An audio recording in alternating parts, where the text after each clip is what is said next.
Merry Christmas Eve. Today, on the 24th of the December, if you're joining me on Christmas Eve for the premiere live, I deeply appreciate it. Much love to you. Let's get going. This is Prose, becoming a pro at Prose. Merry Christmas, Happy Holiday, Super Kwanzaa, and Happy Hanukkah, if so. But today we are going over Fourth Moon Prose analysis. Rebecca Yarros, writing techniques unveiled. Now, uh, Fourth Wing, as is all about writing prose.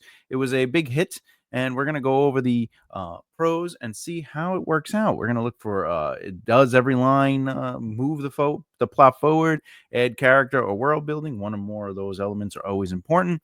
We're gonna see if it's description for description's sake or it's actually through the character's POVs, etc., etc. But Thomas, what is Fourth Moon? If you haven't heard it, read it, or saw about it, Fourth Moon by Rebecca Yarros was published in 2023. So this is a fairly new book. All right. This is a fantasy novel that has, a ton of rich world building, a lot of romance, and some thrilling action. What was that? The book has garnered much praise for its engaging narrative and has been recognized as a bestseller in its genre. Now, it was written primarily for an adult fantasy audience. Fourth Wing combines elements of high stakes adventure and emotional depth that has appealed to both fantasy enthusiasts and those looking for an emotionally engaging story. Yaros' experience as an author and her knack for vivid descriptions and character driven stories have made this book stand out in contemporary fantasies. Now, there is a back and forth. Some people are like, I don't know. And other people are like, this is the greatest book ever. It sold a lot of copies. So we're going to go through and look at the prose and see what the deal is, and see if it really is it all that in a bag of beans, as one might say. So let's jump on it. Let's analyze this. Boop. All right. Beep, beep, boop. Now to start off, you can see that they did not name the chapter. They just called it chapter 1. So when you're writing your novels, remember, you don't have to name the chapters. You can, but you don't have to. This just so happens to be chapter 1. Now, Consumption Day is always the deadliest. They say in this industry that you should have a good, strong first line. This may not be your favorite line ever, but what it does is it creates questions. It introduces some world building right off the bat. Because remember, every line, dialogue or narrative, must have one or more of these three elements. It must have plot that moves forward, character development, which is just anything we learn about the characters and the way they experience and behavior things, anything that forms the character's internal and external representation. And then, of course, world building, which dives deep into the world mechanics, the culture, etc., bringing life to it. All right. So this sentence does it. Okay. Conscription Day is always the deadliest. I would say this is plot and world building. World building because we don't have a conscription day. And they're, whatever. But the plot is that it is indeed Conscription Day and it's potentially deadly. Now, okay. One thing I will point out, though, because I just read ahead to the sentence. This retroactively becomes character because they are making a claim that Conscription Day is always the deadliest. So it does all three in the first line. And the only reason is because sometimes when you read a passage as a whole, the movement becomes the POV. Because right at the beginning, this, even though it has these two elements, the world building and plot right off the bat, and then we learn that it's character development. These two things alone is just stuff happening, but nothing is happening because it becomes pure exposition. However, the moment we realize it's through the character's POV or their emotional experience, then we know the story of the narrative is happening. What does that mean? Well, if you've watched this channel, you know that we talk about how a narrative is made up of both plot and story. Plot is what needs to happen no matter what, and story is how it unfolds through the emotional experiences and choices of the character. Now, those choices are how they react to things, their behaviors, their emotional experiences. Basically, it dives into their positions, all these things. Like, it's just how they're processing information, right? That's what makes a narrative interesting, is when the plot and story are working together to make a narrative. Without story, it's just plot, and it can be boring, and it's just basic. So you always want your characters, when you're writing your stories, when you're narrative, you want your characters to drive us through those things. I know you might be saying, but I want it to be plot driven. Well, all narratives are plot driven in a sense, because the plot exists. Things have to happen. Like, even in a romance, Mary has to meet Tom. Like, it just has to happen. It's driven by these things will happen. The big difference is how we experience it, because that connects us to it. Anyway, maybe that's why the sunrise is especially beautiful this morning, because I know it might be my last. All right. This is plot and character. Character, because we're creating a position, right? A claim, because I know it might be my last. They are specifically looking at the sunrise for a very specific reason, because it might be their last. They're moving the plot forward because it might be their last. So this is a good tight first passage. It foreshadows. Foreshadowing is always important. Foreshadowing. It might be it might be my last. Right. So we're foreshadowing the potential for death. It is seeding. Seeding and foreshadowing are different. Foreshadowing is presenting the potential for something to occur. Seeding is exposition informed slowly. So Conscription Day, because it's not explained, becomes seeding. So as we learn about Conscription Day, that is the seeds being planted, and then ultimately it blooms into an idea. So Conscription Day, that's the first seed. It's always the deadliest. That's still one of my favorite rules in writing. Vague but informative. It gives us enough to know something's up, but it doesn't necessarily inform us of what something is. Now, anyway, let's keep it going. Oh, as far as movement goes, Conscription Day, right? We talk about movement, changes in passage, and prose and sentences. All right. And what's happening is Conscription Day is always the deadliest. So now we have to qualify one of these. We could choose anything. We could actually qualify always if we wanted to, but it wouldn't make any sense. Conscription Day seems the most obvious because it is the least informative. Deadliest, we have our biased opinions and perceptions of the word deadliest, whatever we have, but we don't have anything from Conscription Day. So, Conscription Day. So maybe that's why the sunrise is especially beautiful this morning. So it's defining the day of Conscription Day.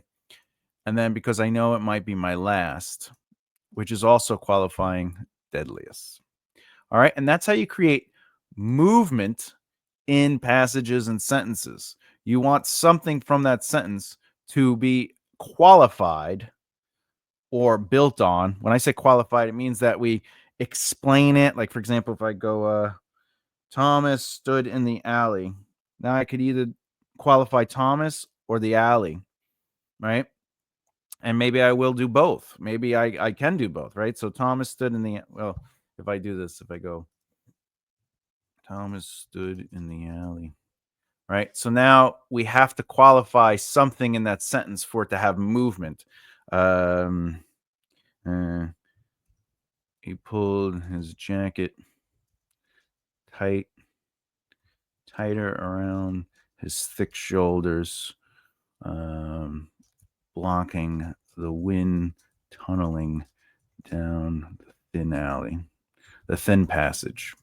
So I qualified both of those. I added some depth to who Thomas is, right? some description, I should say, and I built on the alley. Now, in this thing, he pulled his jacket tighter around his thick shoulders, blocking the wind tunneling down the thin passage. Now, here I can continue to either describe the alley because I'm talking about the passage, or I could talk about his jacket, the warmth of its wool lining.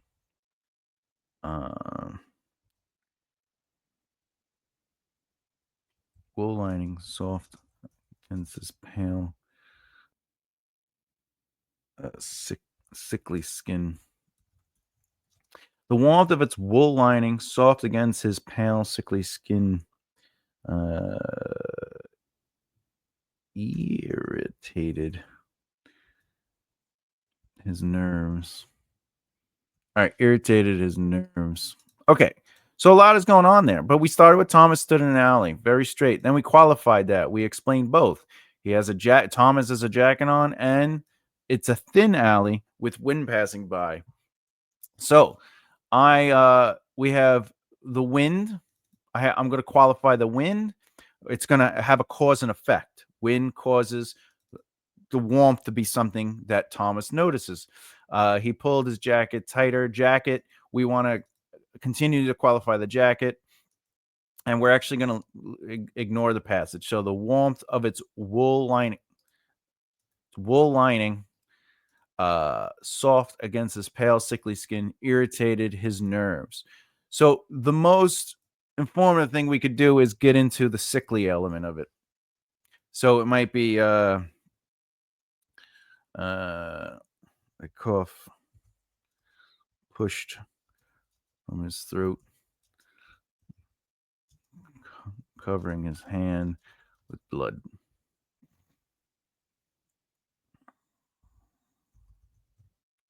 All right, and that's how you do it. Okay, now let's say a man is now in the alley, right?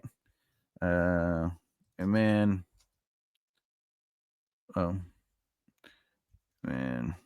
waved. This is not accurately within the movement that's being described. The movement here is about Thomas, the alley. Basically, Thomas's experience within that alley, because he's dealing with the wind. He has his jacket. He's getting tighter. He's recognizing the warmth against the cool, but we don't have to literally say that. Soft against, and we're describing that he's doing it because he is sickly and cold and he's coughing up blood. A man waved would be a new passage, and it would turn into a man wave would be the same as if someone goes, God bless you, sir. God bless you. Man, called out, waving. That would be the same because it's a new movement. Even I know it's dialogue. That's why I didn't do dialogue first, because dialogue is clearly a new movement. It's no longer within this beat, but anything that is outside of that movement. So why am I explaining that to you? So when we're going through this, you can look for that sort of thing. And in this, it's Conscription Day and the potential for their death. Okay, and let's see. The movement does change. I tighten the straps of my heavy canvas. That's funny. Rucksack and trudge up the wide staircase of the stone fortress I call home. Okay, so the movement does change. Now we're moving to an action or a behavior that is not. This is more internal. Now we're external, and I tighten the straps of my heavy canvas. This is world building. This is, I would say, plot and world building. Is it character though? I try. No, I wouldn't. Maybe. No, I would say it's world building and plot. Having trouble breathing today. Remember, I have restrictive lung disease, so sometimes it's between the heating up the house and the cold. All right. What I'll say is this is plot and this is world building because we're explaining the world, right? The house, the style of the house, and it's plot because we're moving along. It's still, it is not stuff is happening, but nothing is happening because stuff is actually happening through emotional choices and characters. They are heading up to their home. They're moving through their home. Remember, it's a first-person POV. I tighten the straps on my heavy cans and church. This is present tense.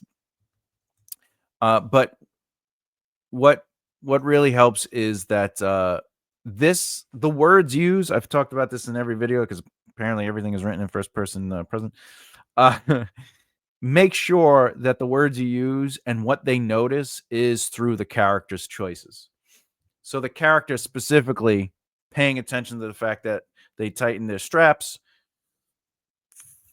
They're paying attention to the wide staircase, the stone fortress. So they look at their house as a stone fortress, which now that I work through it is technically character development. All right. Because it is they're making a claim. It's their position, right? We talk about that, right? Positions and choices. You always want to challenge your positions and choices. Well, the position is that they feel they live in a stone fortress. My chest heaves with exertion. My lungs burning by the time I reach this. Wow, I feel like this is almost okay. My chest heaves with exertion. My lungs burning by the time I reach the stone corridor leading to General's office. All right, what is the? Well, this is plot. This is character. It's world building because of General. So now we know that generals exist in this world. But I tighten the straps in my heave canvas, trudge up the wide staircase. All right, and stone fortress. So both those things. How did they do it? Well, we qualify going up the we qualify actually trudge. Okay. My chest heaves with exertion, my lungs burning by the time I reach the stone corridor. All right, so they're talking about going up the staircase. All right. This is what okay. This is what 6 months of intensive physical training has given me. The ability to barely climb 6 flights of stairs with a 30-pound pack. All right, so that's plot, it's character. I wouldn't say it's world building, but this is what 6 months of intensive physical training has given me. That would be the plot. It's also creating another position, which is character. The ability to barely climb 6 flights of stairs with the 30 pounds. So, all right. But this is internal. I'll say something about that in a second. This is internal. So, this is what they're doing. This is how it's affecting them physically, and this is how it's affecting them internally. If you notice, they're just 3 long, very long sentences. So it's short, medium, long, long, long, right? And it's because they want each beat, they want each sentence to sort of breathe. They want you to get a sense of the long trek, a sense of how it's affecting them physically, and a sense of how it's internally reaching them. Again, this is not italicized because it is not technically thought. You're allowed to write narrative thought without it being he said, she said. I mean, he thought, she thought, or the thought raced through their mind. This is what 6 months of intensive physical training. The thought raced through her mind.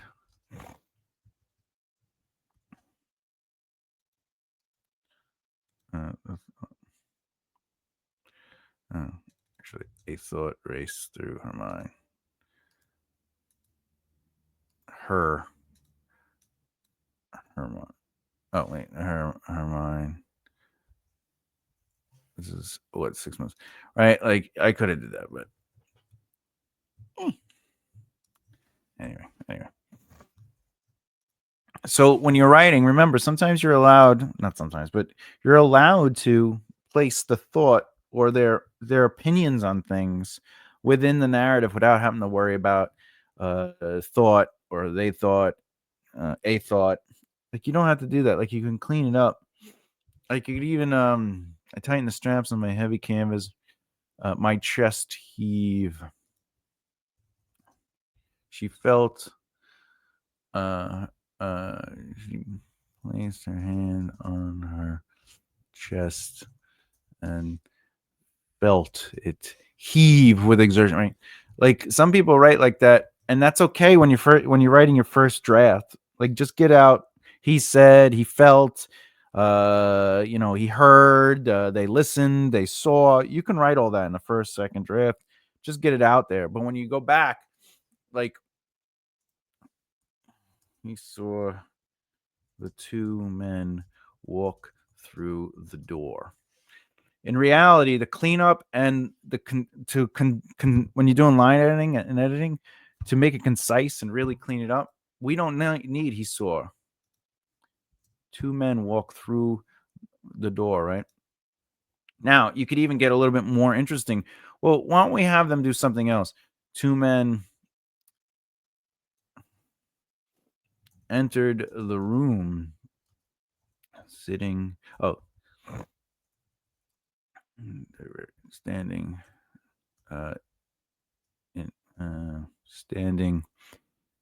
standing their post on either side of the main door. All right, now there's a little bit more movement in it, right? But my point is, like, you don't always have to, say they saw or they heard, they heard Mike call out, "Where have you been?" Right? Like, first of all, that's a new movement. You could just have saying, "Where have you been?" Mike called out. Now, this is the other thing. Remember, I said when you're writing, allow it to be through the voice of the characters, because whatever the character knows and whatever they're choosing to pay attention to becomes something. So with this, like, say Thomas is the main character, right? Let's get rid of the whatever. This is a whole new idea, okay? Yeah. Now, whoever is noticing the two men, right? They know the men, right? So where have you? So two men, well, I don't have to say their names right here, but two men walked through the door. Mike called out. Now, omniscient would be called out his best friend holding his new rank close to his heart, right? You would say, oh, that's omniscient. No, because if Mike is best friends, right? His best friend, John, holding his new rank close to his heart. Okay. It's Mike recognizing that it is his best friend, John.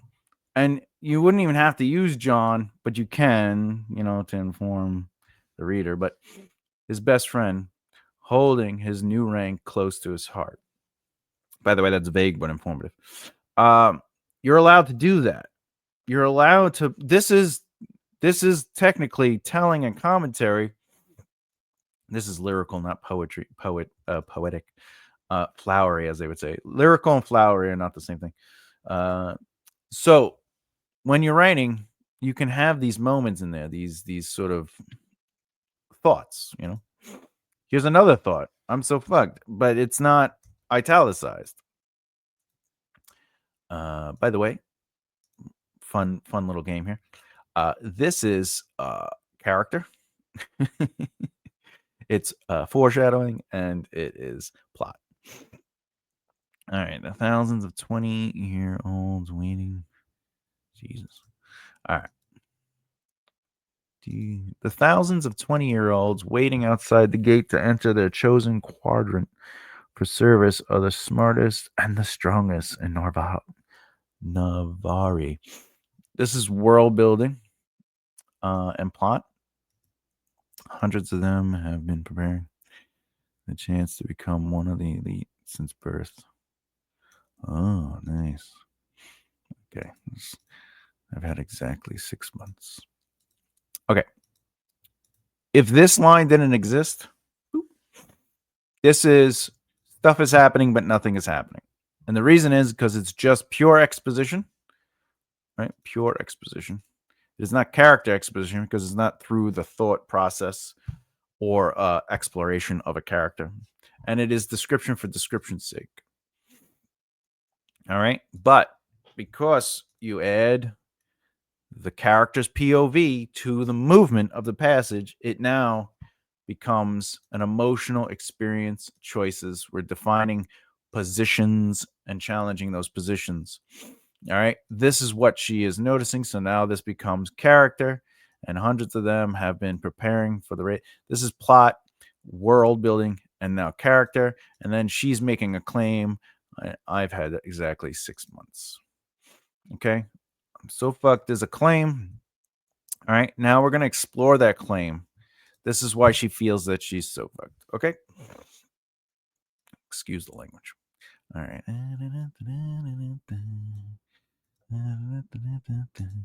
All right. The expressionless guard lining the wide hallway at the top of the landing avoided my eyes as I passed, but that's nothing new.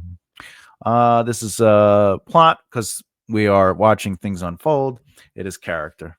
No world building.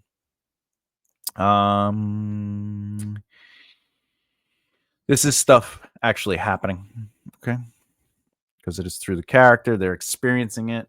They are noticing the soldiers ignoring them, etc., etc. Jesus, this breathing thing.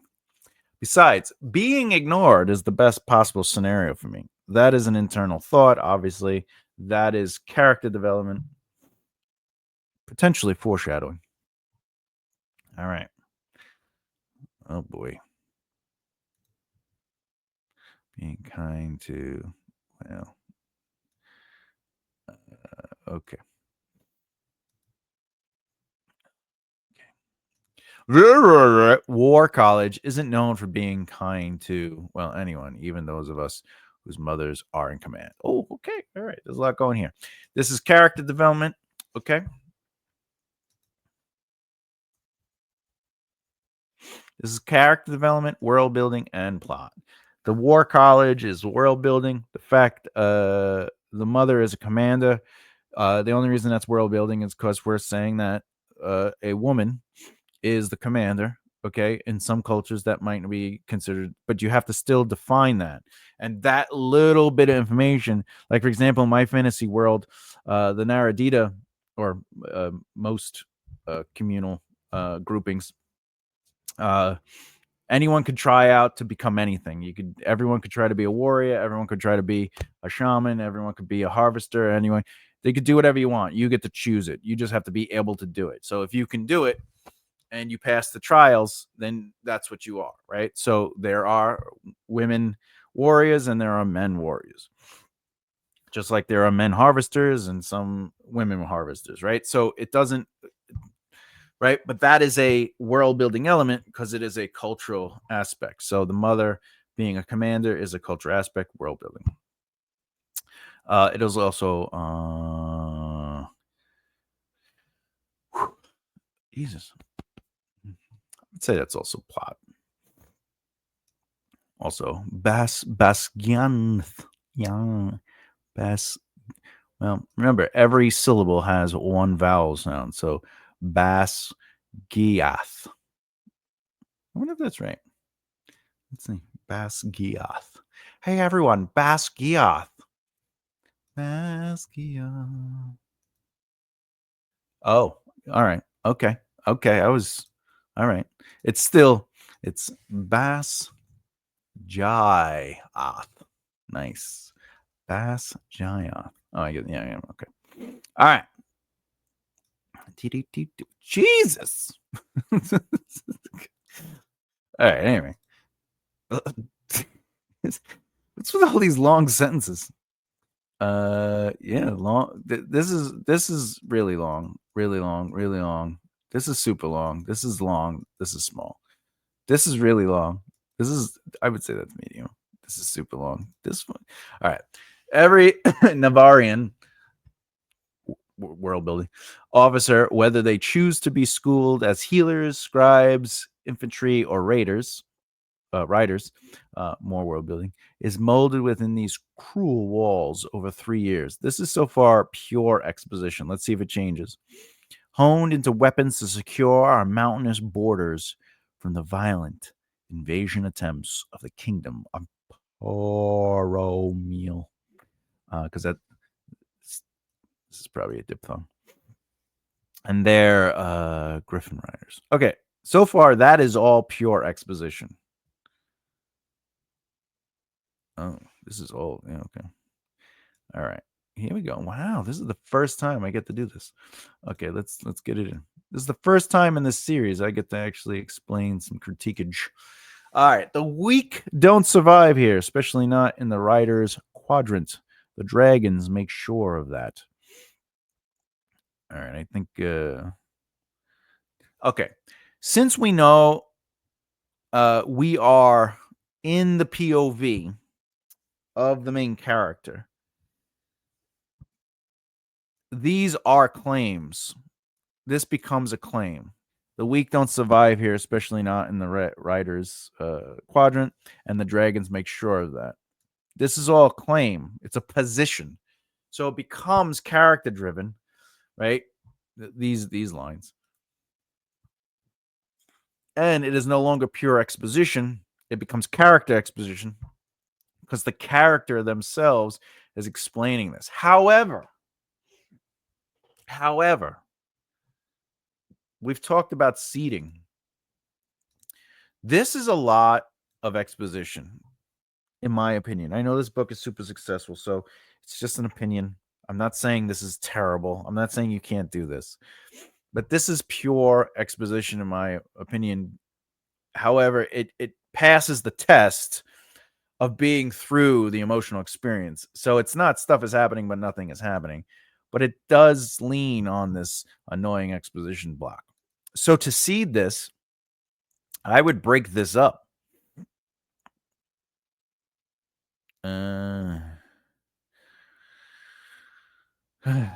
Within these cruel walls over 3 years. Honed into weapons.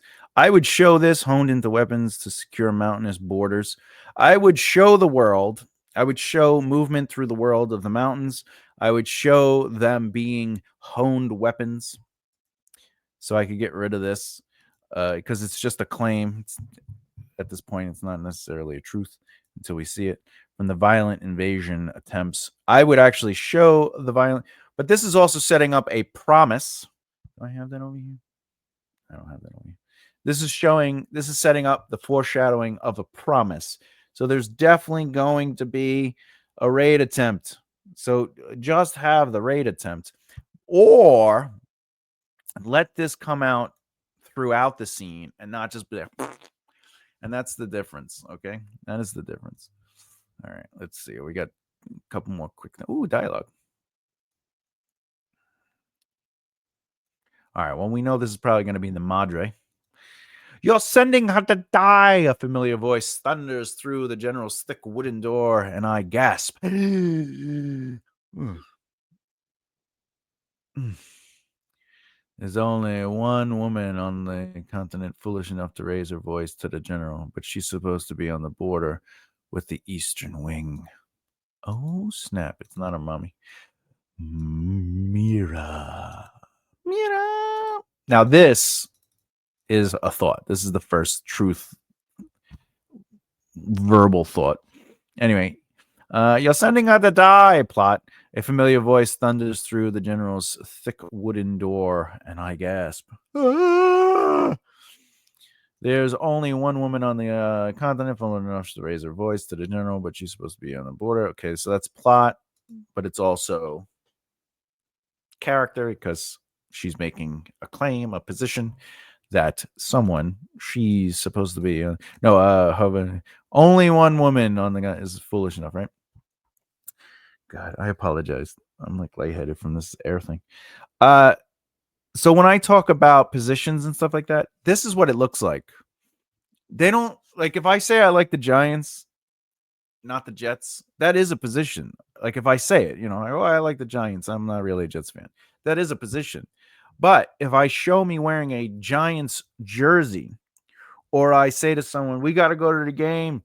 It's the first game of the season. Giants versus the Jets. It's time to see the Giants kick the Jets' ass. That is a claim that creates the position that I am a Giants fan. I don't have to say I am a Giants fan. I have just showed that I am a Giants fan. And now that position can be challenged. Doesn't have to be, but you want to challenge positions so characters evolve or sometimes devolve. But like you want them to change completely, somewhat, or not at all. And if they don't change at all, they double down. Like if someone was like, "No, Giants are the worst team," and I'm like, "No, Giants are the best. They are the best." That's me doubling down, and that's usually when you see like in a movie or a show, the fans fight because someone's like, "Go Cowboys!" No, go Giants. Or what's that commercial? Less filling, tastes great.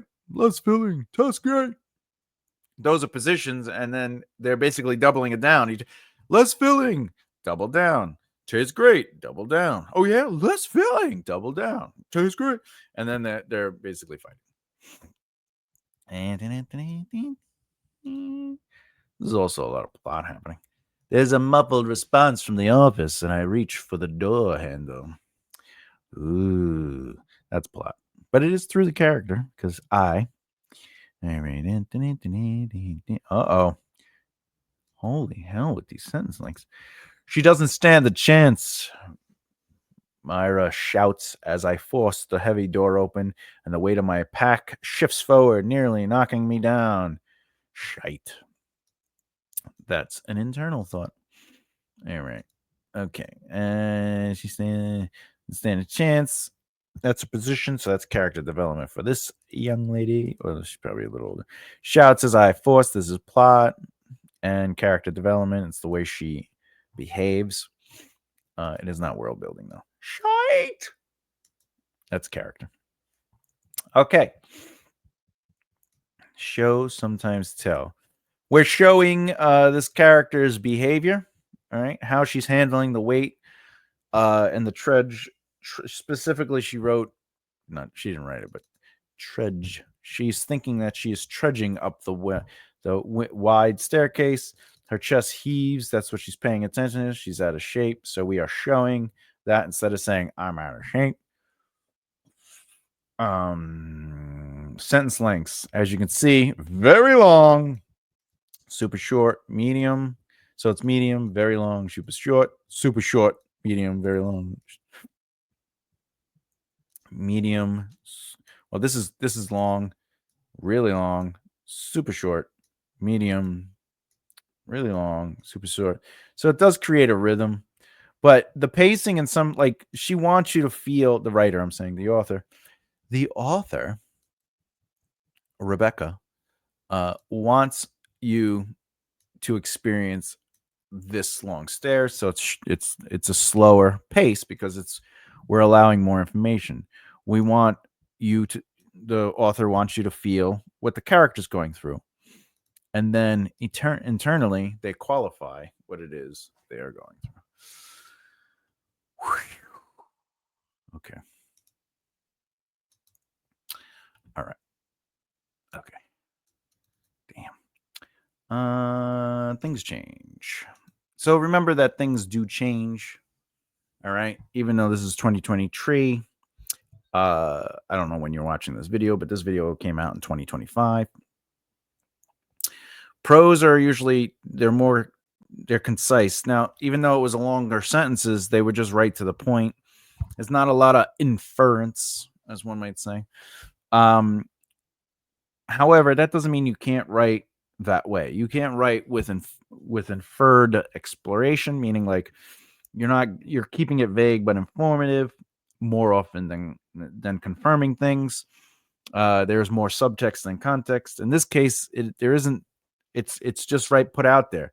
She's not going to survive, right? What in the lines?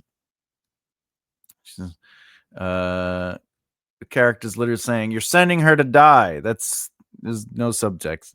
And then she doesn't stand a chance. There's no subtext, right? It's because everything is more streamlined and straightforward, and that's just sort of like how people write nowadays. And that's okay. There's nothing wrong with that. It's just the style of writing. But just because things change doesn't mean you can't change again, right? Like writing has evolved because writers tried things and things became popular and so forth and so on. I mean, I say it all the time. I love the Lord of the Rings world, but Lord of the Rings probably would not be published by a first-time author today. I mean, it could be, and it probably would be like, you just got to edit some stuff. Like, let's take out a lot of the exposition, the narrative. You're doing a lot of telling, but it's a beloved story because it garners the relationship that we have with the people who have read it before us, and there's a camaraderie with it. But imagine no one's ever seen that work and it was tried. Someone's like, hey, you should publish this today, because remember, Lord of the Rings was one book. It wasn't even 3 books. There's one book, and the publisher was like, we got to break this up. So anyway, one of the things is, when you're writing your own stories and you're working on your own prose, you should be looking at your sentence lengths, but you should be also looking at, does every sentence, including dialogue, represent some form of plot, character, or world building? It could do one of those, it could do 2 of them, or it could do 3, but it has to at least do one of them, right? Make sure the characters are within the experiences and it's not just description for description's sake. You're allowed to go through your work and edit it and add those little moments. The other thing is, keep in mind when writing. Actually, you know what I want to show you? I'll show you this real quick, because some people give this note, and it's a really weird note in my opinion. And I've seen it on a couple of the other things we've done. But all right, where is it? Where is it? Okay. Well, here's one. The They say don't put the same word. Don't start sentences off with the same word repetitively. It can get, there's just a faux pas. But this is the, right? Like, you can, like, look, the is almost primarily the word she starts everything off with. The, look at that, 2 in a row, 2 openings. Let's see, this, okay. But what's nice is this doesn't start off with a name, nor does it start off with an I or a she or he. This also doesn't start with a name. So that's another thing to keep in mind. Be comfortable with sentences. Like, for example, standing in the alley, Thomas pulled his jacket tighter around his thick shoulders, blocking the wind. Right? You can do that. Right? And it just changes it up. A warmth consumed him.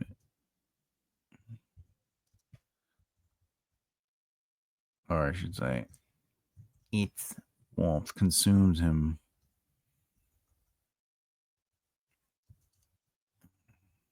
The wool lining soft against his, right? Like, you can do that. You don't have to say, the 2 minutes, or whatever the case may be. But I do notice, like, sometimes they, you see the double does. You see, when people tell you that, you just go, thank you very much, I appreciate it. Like, you are in control of the final say. Like, just because somebody suggests something, like, honestly, like, if I I don't know if anyone has Quillbot, but if I had Quillbot, I mean, if I put not if I put Quillbot up here, because that's what you see. See this? This is Quillbot. I just have it off right now.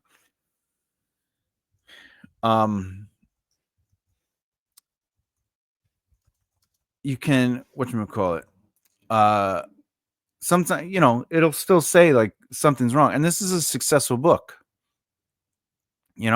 Like, it's signed, it got published, right? So let's see, where's my lungs? Like my chest heaves with exertion, and my lungs, I don't know, burning, right? So my lungs are burning by the time, right? Like, I could do that. I could, right? This is what 6 months of intensive physical The ability, right? But everything that's written here is a choice. And that's when it comes to your writing, it's all a choice. You get to do whatever you want. It's line editing, developmental editing. If people come to you and they tell you to change things, it is not a reflection of your skill or ability. It's just a choice. And they're just giving you another choice. And it's your job as a writer to decide which choice works best for the characters and the narrative and the narrative in general. All right. Let's see. Boop. I don't know why that doesn't pop up. Anyway, I'm sorry that I'm having a bad day with this breathing thing. Please forgive me. All right, let's do it. Last next video in the series, we're actually gonna go. We're gonna look at the silent patient by Alexander Michael N. Landis in 2019. All right, question. Is this the first time watching a video from this series? If so, let me know what you got out of it in the comments below. If you watched a few of these videos, how has this series helped you examine your own prose? I'd really love to know in the comments below. And of course, if you like what you've been watching and you haven't done so already, please subscribe and hit the bell icon so you don't miss out. With that said, I'm going to go take a nap. Keep developing the right mindset. I'll talk to you next time. Bye.